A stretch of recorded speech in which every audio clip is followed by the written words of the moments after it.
Good morning, good morning, good morning. How's everybody today? Hope everyone's having a good day. How could they be? It's so early in the morning. I'm in the Pacific Standard Time, so I'm waking up around like 5:30 to kind of go ahead and do these recordings. I feel like consistency is the way to go. Do your recording and do your reading, Bible reading at the same time, and get a little bit of a habit going. Once the habit goes in, it becomes a part of your life, and that's the way to go.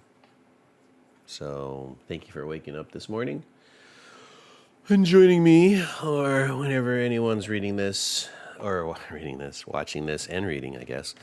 Hope everyone's having a splendid life so far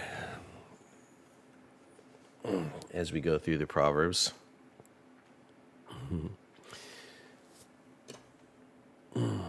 We're currently in day 21 of our journey through Proverbs. Remember, we're going to get through 365 days, go through a whole year of Proverbs in the ESV. Here we go. Proverbs 6 through 11 in the ESV. Go to the ant, O sluggard, consider her ways and be wise. Without having any chief, officer, or ruler, she prepares her bread in summer and gathers her food in harvest. How long will you lie there, O sluggard? When will you arise from your sleep, a little slumber, a little folding of the hands to rest, and poverty will come upon you like a robber, and want like an armed man.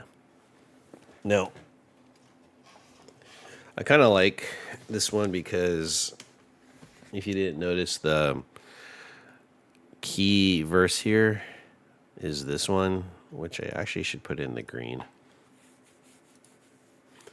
A little sleep, a little slumber, a little folding of the hands to rest, and poverty will come upon you like a robber, and want like an armed man. That's an interesting phrasing. And want like an armed man.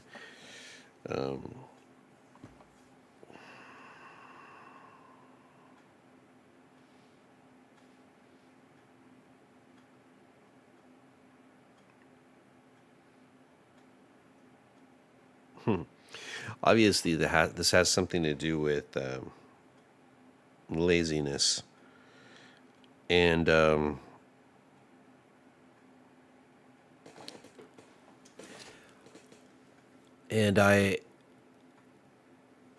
would like to not want to be lazy, and I could see how there is, like this morning, for instance. I don't know. Like this morning, it was I woke up a little earlier today because my alarm just went off at the 5:30. 5:30 is one time when I just come over here and do my initial recording of the verse, and then after I do the stream. So, but the thing is that when I woke up, I was like, should I just stay sleeping? I have another half an hour before my alarm goes off, and you know what? I was awake, so I decided to just wake up. And this idea of the sluggard. What is a sluggard? What is a sluggard, actually? A sluggard is a lazy person. What does the Bible mean about the sluggard? A habitually lazy and inactive person who avoids hard work and responsibility, often making excuses to do so. So I'm going to go ahead and highlight those in the purple. It's kind of like this. It's kind of like descriptive of things. Go to the ant, O sluggard. It's talking to the person who is lazy and doesn't want to do work, and I can understand the sentiment of just doing whatever you want to do and not do anything at all and just sitting around and not being responsible. And it's really hard for a responsible person to think about this because in the back of their minds, they're always thinking about what to do next. They have a list of things to do. I myself have a list of things to do that I have to accomplish before I could actually rest. So, without accomplishing any of the tasks on my list, it's kind of it weighs upon you.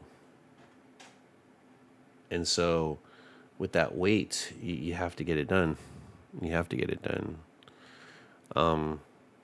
I wonder what it would be like just forget it all and just I don't know. I think it would be more stressful not doing it because I've been trained to fulfill my responsibilities and do the best that I can. I know. I don't complete everything in my life because I'm not perfect, but I do it to the level where it's appropriate that I could, like, for instance, turning in grades. I'm an educator. Yeah, I turn in majority of my grades to the point where the students can know generally what the grade is, and I think that's the main thing. It's a never-ending cycle of grading papers and inputting them into the grade book. Anyways, consider her ways again. Go to the ant, and they're saying the ant is a woman, I guess, which is kind of interesting.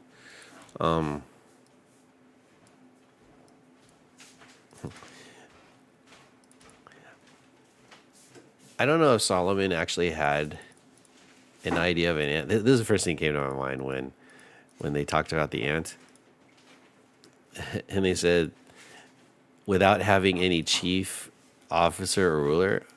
I don't know. I don't know about that. I think I've watched many videos on ants that they. I guess the intention is that the ant has purpose, whether you're a drone or a guard or one of the ants or the queen, for instance, and they all have a purpose of the colony. And I think ants only have a lifespan of like, can I say like a couple days? What is the lifespan of an ant? What is a life? Which is interesting. What is the lifespan? What is the lifespan of an ant? There it is. 1 to 2 years of a black garden ant. Yeah, they have a short lives, but they're constantly finding food, gathering for the colony, feeding their larvae, taking care of the queen, protecting, and all that kind of stuff. So they have all this purpose, and I guess I could see that someone who is a sluggard would be as someone who lacks purpose. First thing that came to my mind is for the ant thing is that the ant is actually following directions from the queen, but I'm not actually sure if the queen is directing. It's just being, and the whole ant colony species has instinctual capabilities of doing the things that they're supposed to be doing as they were born. But the interesting thing about human nature is that we find purpose and meaning through our decisions and lived experiences. And so I wonder about that because I could see how some people could fall into despair when they're just doing what they're doing, but then there's no like why, like the reason, no why. And I think the why is the driving force in doing. And so we can mindlessly do things, I guess. As a man, I can mindlessly do things because for me, I could go ahead and just do what I'm doing and teach. And teach English. Follow the curriculum, whatever lesson or unit I'm on, I just go ahead and teach to that. And it's just mindless. I just teach them, help my students learn a particular skill, see a particular theme, analyze a particular text, write a particular essay. See, those are skills and abilities that you can learn that will kind of go with them as they continue on in their education. And I guess you could say is I'm just doing it mindlessly. But the reason? My reason that keeps me going is that I want my kids to thrive and grow and to be able to be successful when they get into education and eventually find a career. And it's just a means to an end of a path that they're going on. And I think all children are forced upon them a path in the society if they're going through education and knowing particular, at least in the United States, particular standards that they have to or criteria they have to meet to be able to graduate high school ultimately and then get into college. And so they have to follow the regiment and be responsible with their time.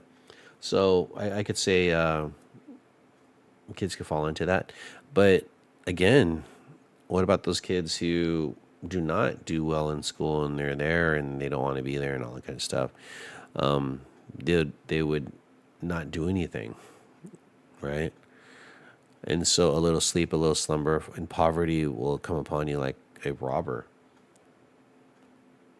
So I guess I would have to be, for those students, I have to help them find meaning of why they do what they are doing their work. Why am I doing this work? Why do this? And so once they find meaning, then I think that would be good. And I think that's in general life, finding that meaning. And so you're saying, consider her ways and be wise. Find wisdom. Is that meaning? The fear of the Lord, the beginning of wisdom. The fear of the Lord is the beginning of wisdom. Fear God, follow God, do what he says, or follow his commands.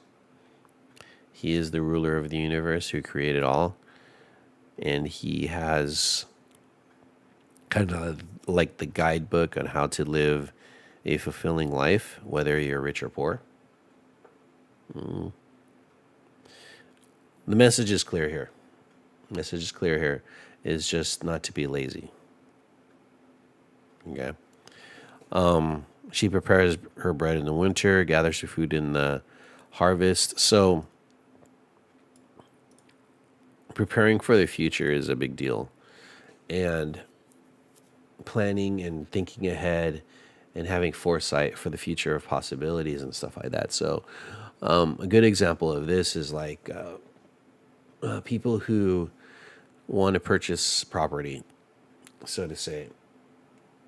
It takes a lot of research and work to be able to purchase property other than having capital. Anyone could get capital. You can get a first-time home buyer's loan and be in debt while paying for your house. So get a house, get a loan, but then there is a certain minimum that you should have already to put a down payment on a loan or on a house. They say about 20%. So if you want like a $600,000 property, 10% is, was it 6,000? 60,000. 10% of that would be 60. Yeah, it would be 60,000. So if you have 20,000, you should have 120,000. Is that about right? Times 5, 120,000 times 5. Times 5. Yeah. So you have to save that much and have a decent mortgage when you're paying off your monthlies and stuff like that. People could go ahead and have smaller down, like 10%, 1%, whatever like that. But that's ridiculous because then their mortgage is higher. But also like once you purchase the house, there's like the after costs and everything. And so these are things that, like going through the class on purchasing houses, there's all these other thoughts. If you're into Dave Ramsey, you have to think about, well, do I have my $10,000? Do I have my $10,000 emergency fund? And actually having a house, it's possible to, like your sewage system bursts open. And my brother, well, actually my family had to pay like $25,000 or something like that to to fix the plumbing on the bottom. It's ridiculous. You have to be ready for, and you have to get that yourself, as opposed to renting. The owner goes ahead and kind of fronts all the money for that, for things that is not your fault, depending on your contract and what you're supposed to be paying for. But the idea is, you have to prepare for that. Like you can, I know people just want to buy a house. I want a house, and they just go into a first time home owner's loan, and they're taking this debt, and that's all they're doing. They're spending all their money to manage their house, and yet they're not able to go on vacation. They're not able to enjoy life and all that kind of stuff. And actually, purchasing a house, especially if you're in the West Coast, Bay Area, Los Angeles, those major city areas around those metropolises and stuff, it's really expensive, especially for the type of money that you have to have and the kind of income that you have to be getting. It's really hard. And so we have to prepare for the future, or you just be living day to day. Living day to day is, I guess, for some people, not stressful because you don't have to deal with life, but life continues on, and so you have to deal with it. And so my purpose in general is to take care of my family, to do the best that I can, and to, I guess it would be worship Jesus and God, make disciples of all nations, those kind of things, love God and love your neighbor, those kind of things. Those purposes are very based. The baseline is that, like, that's pretty easy stuff. I don't want to have my purposes be in material things, like my purpose is to get a house. Well, what if I get a house? Okay, I'm in a house. Now what? So you're always looking for the next thing. But I want to go with the continual thing, which is continually worshiping God, continuing loving God, continually loving others, continually making disciples, continually doing good for my family. The other thing, so I guess it would be God, wife, family. Wait, okay, I'll put my God, wife, family, career. Is that the top four? Well, it's in the five. Others, like neighbors, friends, stuff like that. Those are like the important things that you could be living for. Being good. In my career, just basically do the best that I can, and my purposes for career is find ways in which to be able to reach out to students easier and better. That'd be the main goal of being an educator is improving myself in my craft, finding appropriate ways to connect students with the content so that they have the skills to kind of progress forward and to have a mindset of doing better for themselves. Right.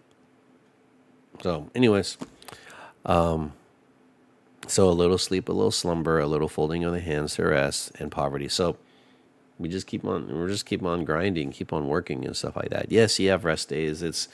Rest days would have to be related to like your Sabbath, and it is biblical to have a Sabbath, and hopefully you're taking those days. For us, it's at Saturday. Sunday is like a preparation day to get ready for the week. Friday is the end of the week, and then Saturday for us is our Sabbath, and we do the Shabbat together, and my family does communion, read the Bible, and then kind of take a day just to do whatever. We try not to have any scheduled events like going to birthday parties and stuff like that. Generally, we just that's our kind of rest day. So, which I think is a very appropriate to have. Because on the seventh day, what did God do? He rested. But every other day, you need to be working, getting ready for the things that you have to do, preparing your bread for the summer and gathers your food for harvest, like preparing your minds for work, preparing your heart to reach out to the people that you're reaching out to. Those are things that you have to kind of do. But if we're not doing that, we're being a sluggard. We're being lazy. We're basically it's not going to go well for you, which is not our purpose, is to sit back and do nothing. So figure out what it is. Do something. Find the purpose. You can find purpose in God, in loving Him, loving your neighbor, finding finding people to go ahead and raise up as disciples in your workplace. You can go ahead and do the best that you can in your family, take care of your family, raise your kids, all those kind of things. There's a lot of purposes out there. Main one, love God, love others. Anyways, I'll see you guys next time. Thanks for joining in, and I'll talk to you later. And see you next time.